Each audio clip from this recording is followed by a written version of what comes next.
ಈಗ ನಿಮ್ಮ ಮೂವರನ್ನ ಗೌರವಿಸೋದಕ್ಕೆ ಮಹಾನಾಯಕನ ಯಶಸ್ಸಿಗೆ ನಿಮ್ಮ ಅಂದ್ರೆ ಮೂವರ ಬಹಳ ದೊಡ್ಡ ಕಾಣಿಕೆ ಇದೆ. ಅದಕ್ಕೆ ಈ ಒಂದು ವೇದಿಕೆ ಮೇಲೆ ನಿಮ್ಮನ್ನ ಗೌರವಿಸುವಂತ ಖುಷಿ ಹೆಮ್ಮೆ ನಮ್ಮದು. ಈ ಕಂಠದಾನ ಕಲಾವಿದರನ್ನ ಸನ್ಮಾನಿಸೋದಕ್ಕೆ ನಮ್ಮ ಕಡೆಯಿಂದ ಒಂದು ಸರ್ಪ್ರೈಸ್ ಇದೆ.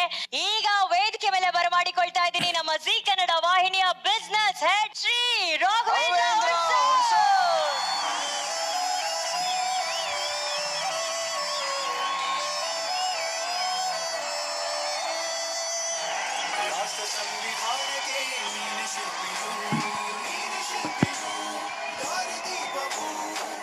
ಕಲಿಸಿಕೊಟ್ಟೆ ಸಮಾನತೆಯನ್ನು ರಾಷ್ಟ್ರ ಸಂವಿಧಾನಕ್ಕೆ ನೀನೆ ಶಿಲ್ಪಿಯು. Thank you so much Raghav sir, thank you. Congratulations ನಿಮ್ ಮೂವರಿಗೆ ತುಂಬ ಹೃದಯದ ಧನ್ಯವಾದಗಳು. ಆ ಪಾತ್ರಕ್ಕೆ ಜೀವ ತುಂಬಿ ಆ ಧಾರಾವಾಹಿ ನಮ್ಮೆಲ್ಲರ ಮನಸ್ಸಿಗೆ ಮೆಚ್ಚುಗೆ ಆಗಿ ಮಾಡಿದ್ದಕ್ಕೆ ಮತ್ತೊಮ್ಮೆ ಮೂವರಿಗೆ ಒಂದು ದೊಡ್ಡ ಚಪ್ಪಾಳೆ ಬರಬೇಕು please. Thank you thank you thank you so much. Thank you thank you.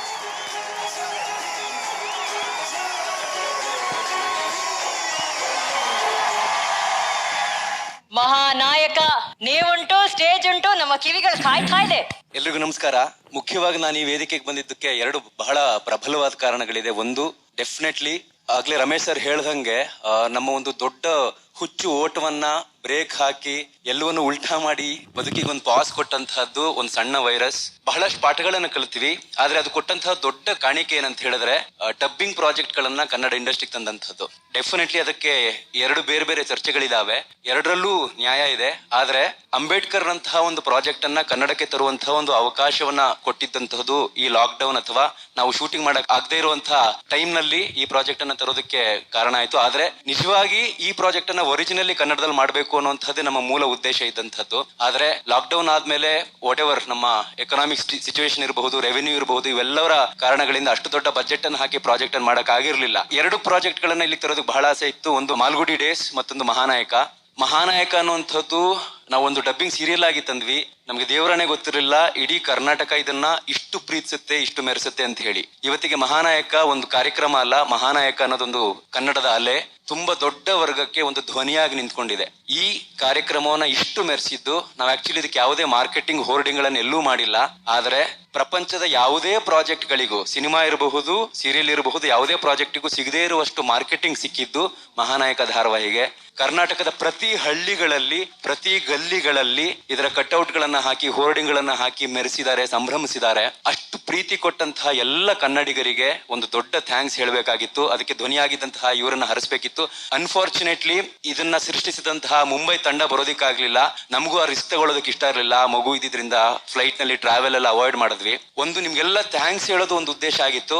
ಅದಕ್ಕಿಂತ ಮುಖ್ಯವಾದ ಉದ್ದೇಶ ಮತ್ತೊಂದಿತ್ತು ನಾನು ಈ ಸ್ಟೇಜಿಗೆ ಬರೋದಕ್ಕೆ. ಡೆಫಿನೆಟ್ಲಿ ಒಂದು ಮಹಾನಾಯಕ ಧಾರಾವಾಹಿ ಶುರು ಆದ್ಮೇಲೆ ಇದು ಒಂದು ಅಲೆಯಾಗಿ ಇಡೀ ಕರ್ನಾಟಕನ ಆವರಿಸ್ಕೊಳ್ತಾ ಹೋಯ್ತು. ಎಲ್ಲ ಜಾತಿ ಎಲ್ಲವನ್ನ ಮೀರಿ ಜನ ಇದನ್ನ ಪ್ರೀತಿಸ್ತಾ ಹೋದ್ರು, ಅವ್ರ ಬದುಕನ್ನ ಸಂಭ್ರಮಿಸ್ತಾ ಹೋದ್ರು.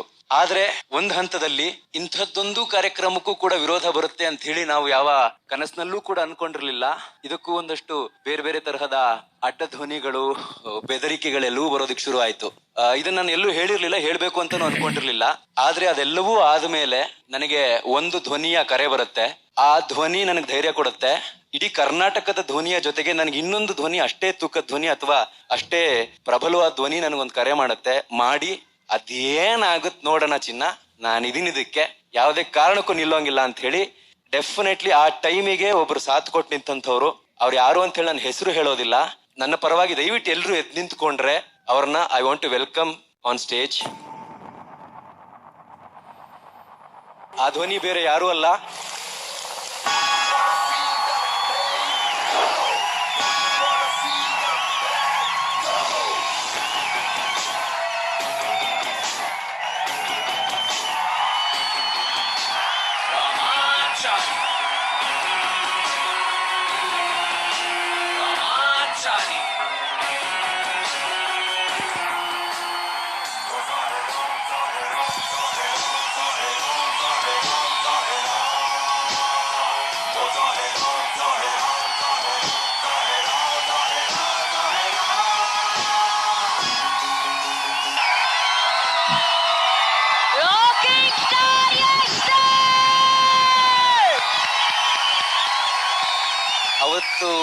ಬೆಳಗಿನ ಜಾವ 6:15 ಇವ್ರು ನನಗೆ ಫೋನ್ ಮಾಡ್ತಾರೆ. ಫೋನ್ ಮಾಡ್ಬಿಟ್ಟು ಹೇಳ್ತಾರೆ, ಅವತ್ತು ಆ ಭಯ ಹೋಗ್ಸಿದ್ರು, ಬಟ್ ಇವತ್ತಿಗೆ ಇವ್ರನ್ನ ಕರೆಯಕ್ ಹೋಗ್ಬೇಕಾದ್ರೆ ನಮ್ಗೆ ದೊಡ್ಡ ಭಯ ಇತ್ತು, ಬರ್ತಾರೋ ಇಲ್ವೋ ಅಂತ ಹೇಳಿ.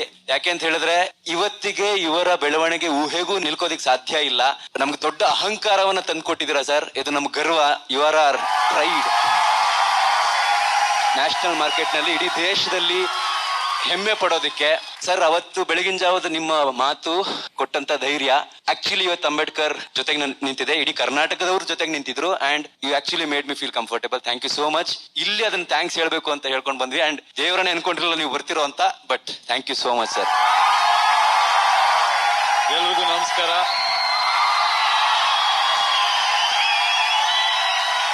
ತುಂಬಾ ಸಂತೋಷ ಆಗ್ತಿದೆ ಈ ರೀತಿ ಒಟ್ಟಿಗೆ ಒಂದು ಕುಟುಂಬ ನೋಡಕ್ಕೆ. ಮುಖ್ಯವಾಗಿ ಹೇಳ್ಬೇಕಂದ್ರೆ ರಾಘು ಇವಾಗ ಹೇಳಿದ ಮಾತು ನನಗಿಷ್ಟು ದೊಡ್ಡ ಇಂಪ್ಯಾಕ್ಟ್ ಅಂತ ಗೊತ್ತಿರ್ಲಿಲ್ಲ. ಬಟ್ ನನಗ್ ಅನ್ಸಿದ್ ಒಂದೇ, ಈ ಪ್ರಯತ್ನ ತುಂಬಾ ಒಳ್ಳೆ ಪ್ರಯತ್ನ. ಯಾಕಂದ್ರೆ ಕೆಲವು ವ್ಯಕ್ತಿಗಳು ಬೆಳೆದ್ ನಿಂತವ್ರು ಹೆಜ್ಜೆ ಗುರ್ತು ಬಿಟ್ಟು ಹೋಗಿರ್ತಾರೆ. ನಮ್ಮ ಅನುಭವದಲ್ಲೇ ಅಥವಾ ನಮಗ್ ಗೊತ್ತಿರೋದೇ ಕಲ್ತ್ಕೊಂಡು ಬದುಕ್ತಿವಿ ಅಂದ್ರೆ ಒಂದು ಜೀವನ ಸಾಲದು. ಸೊ ಯಾರ್ಯಾರು ಸಾಧಿಸಿರ್ತಾರೆ ಅಥವಾ ಯಾರ್ಯಾರು ಬೆಳೆದಿರ್ತಾರೆ ಅವ್ರು ಕೆಲವು ಹೆಜ್ಜೆ ಗುರುತುಗಳನ್ನ ಬಿಟ್ಟು ಹೋಗಿರ್ತಾರೆ. ಅದನ್ನ ನೋಡಿದ್ರೆ ಈಸಿಯಾಗಿ ರೂಟ್ ಸಿಗುತ್ತೆ. ಆ ರೀತಿಲಿ ಅಂಬೇಡ್ಕರ್ ಅವರ ಸಾಧನೆ ಈ ದೇಶದಲ್ಲಿ ಅವತ್ತಿನ ಕಾಲಘಟ್ಟದಲ್ಲಿ ಅಷ್ಟು ಜನ, ಇಡೀ ಸಮಾಜನೇ ತುಳಿಯೋಕೆ ಅಥವಾ ಇಡೀ ಜಗತ್ತೇ ಅವ್ರನ್ನ ನೋಡ್ತಿದ್ದಂತ ರೀತಿ, ಅದನ್ನೆಲ್ಲ ಮೀರಿ ಬೆಳೆದು ಇಡೀ ದೇಶಕ್ಕೆ ದೇಶ ಹೇಗೆ ನಡ್ಕೋಬೇಕು ಅಥವಾ ಎಲ್ರಿಗೂ ಹೇಗ್ ಸಮಾನತೆ ತರಬೇಕು ಅನ್ನೋ ಒಂದ್ ಹಂತಕ್ಕೆ ತಲುಪಬೇಕಾದ್ರೆ ಎಂತ ವಿಲ್ ಪವರ್ ಇರಬೇಕು ಅಥವಾ ಎಂತ ಆಲೋಚನೆ ಇರಬೇಕು, ಎಂತ ಶಕ್ತಿ ಇರಬೇಕು ಅಂತ ಮಹಾನ್ ವ್ಯಕ್ತಿ ಬಗ್ಗೆ ಒಂದ್ ಸೀರಿಯಲ್ ಮಾಡಿ ಸೆಲೆಬ್ರೇಟ್ ಮಾಡ್ತಿದ್ದಾಗ ಆ ಕಾರಣ ತಿಳ್ಕೊಳ್ಳದೆ ಕೆಲವು ಸಣ್ಣ ಪುಟ್ಟ ತೊಂದರೆಗಳು ಬಂದಾಗ ಹೆದ್ರು ಬಿಟ್ರೆ ಆ ವ್ಯಕ್ತಿ ಬದುಕಿಗೆ ಅರ್ಥನೇ ಇರಲ್ಲ ಅಲ್ವಾ. ಸೊ ಆದ್ರಿಂದ ನಾನು ಒಂದ್ ಮಾತು ಹೇಳ್ಬೇಕು ಅಂತ ಹೇಳ್ದೆ ಅಷ್ಟೇ. ಐ ಥಿಂಕ್ ಇಡೀ ಕರ್ನಾಟಕ ಅಥವಾ ಇಡೀ ದೇಶನೇ ಆ ವ್ಯಕ್ತಿ ಗೌರವಿಸ್ತಾರೆ. ಎಲ್ಲದಕ್ಕಿಂತ ಹೆಚ್ಚಾಗಿ ನಾನ್ ಹೇಳೋದಿಷ್ಟೇ, ನಾವೆಲ್ಲ ಕಲಿಬೇಕಾಗಿರೋದು ಒಂದೇ, ಅಂತ ಮಹಾನ್ ವ್ಯಕ್ತಿಯಿಂದ. ಜೀವನದಲ್ಲಿ ಯಾರು ಬರೀ ಅವ್ರು ಬದುಕ್ಬೇಕು ಅಥವಾ ಇನ್ನೊಬ್ರನ್ನ ಮೆಚ್ಚಕ್ಕೆ ಅಥವಾ ಸುತ್ತಮುತ್ತ ಇರೋರ ಹತ್ರ ಒಳ್ಳೆಯವ್ರ ಅನ್ನಿಸ್ಕೊಳಕ್ ಬದುಕ್ತಾರೋ ಅವ್ರು ಸ್ವಲ್ಪ ದಿನ ಒಳ್ಳೆಯವ್ರ ಅನ್ನಿಸ್ಕೋಬಹುದು, ಆದ್ರೆ ಸ್ವಲ್ಪ ದಿನಕ್ಕೆ ಅವ್ರನ್ನ ಮರ್ತು ಬಿಡ್ತಾರೆ. ಯಾರೇನಾದ್ರೂ ಹೇಳಿ ಕರೆಕ್ಟ್ ಆದ ರೀತಿಯಲ್ಲಿ ಬದುಕಿ ಎಲ್ಲಾ ಪರೀಕ್ಷೆಗಳನ್ನ ಎದುರಿಸಿ ಎಲ್ಲರೂ ನಿಮ್ಮನ್ನ ಅನುಮಾನ ಪಡ್ತಿರ್ಬೇಕಾದ್ರೆ ಅವ್ರ ಎದುರುಗಡೆನೆ ಗೆದ್ದು ಲಾಸ್ಟ್ ಅಲ್ಲಿ ಅವ್ರ ಕೈಲೇ ಚಪ್ಪಾಳೆ ತಗೊಳ್ಳೋದ್ರೆಲ್ಲ ಇದೆಯಲ್ಲ ಮಜಾ. ಆ ಜೀವನ ಈಗ ಅವ್ರು ಹೋಗಿ ಎಷ್ಟು ವರ್ಷ ಆದ್ರೂ ಅವ್ರನ್ನ ಸೆಲೆಬ್ರೇಟ್ ಮಾಡಂಗಿಟ್ಟಿದೆ. ಸೊ ಪ್ರತಿಯೊಬ್ರು ಆ ಒಂದ್ ದಿಕ್ನಲ್ಲಿ ಹೋಗೋ ಪ್ರಯತ್ನ ಮಾಡೋಣ ಇದರಿಂದ ಸ್ಫೂರ್ತಿಯಾಗಿ. ಅಂಡ್ ಥ್ಯಾಂಕ್ ಯು ಈ ತರದ ಒಂದು ಸೀರಿಯಲ್ ನ ಕರ್ನಾಟಕಕ್ಕೆ ತಂದಿದ್ಕೆ. ಅದಲ್ಲದೆ ನಾನ್ ಬರೋದು ನೀವ್ ಹೇಳಿದ್ರೆ ನಿಮಗ್ ಭಯ ಇತ್ತು ಅಂತ, ನನಗೂ ಒಂದ್ ಭಯ ಇರ್ಬೇಕಲ್ವಾ. ಏನ್ ಭಯ ಅಂದ್ರೆ ನನಗ್ ನಮ್ಮ ಮನೇಲಿ ಭಯ ಅಷ್ಟೇ, ನನ್ನ ಹೆಂಡತಿ ಭಯ. ಹೊರಗಡೆ ಹೋಗ್ಬೇಕಾದ್ರೆ ಹೆಂಡತಿ ಮಕ್ಕಳು, ನಮ್ಗೇನೋ ಮನೇಲಿ ಕೂತು ಅಭ್ಯಾಸ ಇಲ್ಲ.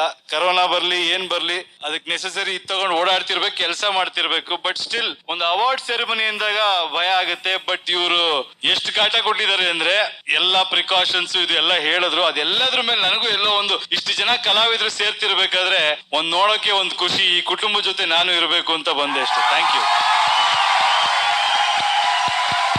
Thank you. ಎಸ್ ಸರ್, ಈಗ ಬಂದಿರುವಂತಹ ಉದ್ದೇಶ ಮಹಾನಾಯಕನ ಸಂಚಲನ ಏನು ಅನ್ನೋದ್ರ ಬಗ್ಗೆ ಒಂದು ವಿಟಿ ಇದೆ. VT please. ಜುಲೈ 4, 2020 ಕನ್ನಡ ಕಿರುತೆರೆ ಧಾರಾವಾಹಿಯ ಯುಗದಲ್ಲಿ ಹೊಸ ಇತಿಹಾಸಕ್ಕೆ ಮುನ್ನುಡಿಯಾದ ದಿನ. ಸ್ವತಂತ್ರ ಭಾರತದ ಸಂವಿಧಾನ ನಿರ್ಮಾತೃ, ಸಮಾನತೆಯ ಗುರು